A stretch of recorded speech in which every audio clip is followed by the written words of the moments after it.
ഞാനിതൊരു ഇൻഫോർമേറ്റീവ് ആയിട്ടുള്ളൊരു കാര്യം പറയാൻ വേണ്ടിയിട്ടാണ്. വാട്സാപ്പിനെ കുറിച്ചിട്ടാണ്. നമ്മളെല്ലാവരും വാട്സാപ്പ് ഉപയോഗിക്കുന്ന ആൾക്കാരാണ്.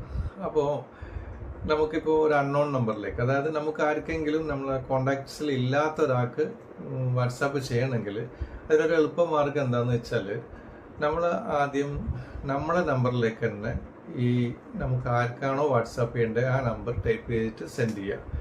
ദെൻ നമ്മൾ എന്ത് ചെയ്യണം, ആ നമ്പർ ക്ലിക്ക് ചെയ്യുക. സെൻഡ് ചെയ്ത നമ്പറിലേക്ക് ടച്ച് ചെയ്ത് കഴിഞ്ഞാൽ നേരെ നമുക്ക് ആർക്കാണോ മെസ്സേജ് അയക്കേണ്ടത് അതിലേക്കാണ് പോവുക.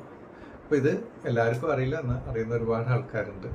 അപ്പോൾ അങ്ങനെയാണ്, അതാണ് എളുപ്പമാർഗം. അല്ലാതെ നമ്മൾ സാധാരണ അത് സേവ് ചെയ്ത് എന്നിട്ട് വേണമല്ലോ വാട്സാപ്പ് സെൻഡ് ചെയ്യാൻ.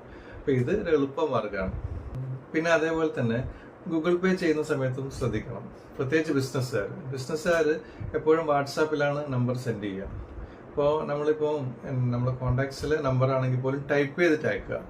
എന്നിട്ട് എന്ത് ചെയ്യണം, നമ്മൾ അയച്ചതിന് ശേഷം ജസ്റ്റ് ആ നമ്പർ ക്ലിക്ക് ചെയ്യുക. അപ്പോൾ നമുക്കൊന്ന് കൺഫേം ചെയ്യാം നമ്മൾ അയക്കാൻ ഉദ്ദേശിച്ച ആളെ നമ്പർ തന്നെ ആണോ എന്നുള്ളത്. കാരണം ഒരു നമ്പർ തെറ്റിപ്പോയി കഴിഞ്ഞാൽ ചിലപ്പോൾ ആകെ പ്രശ്നമാകും.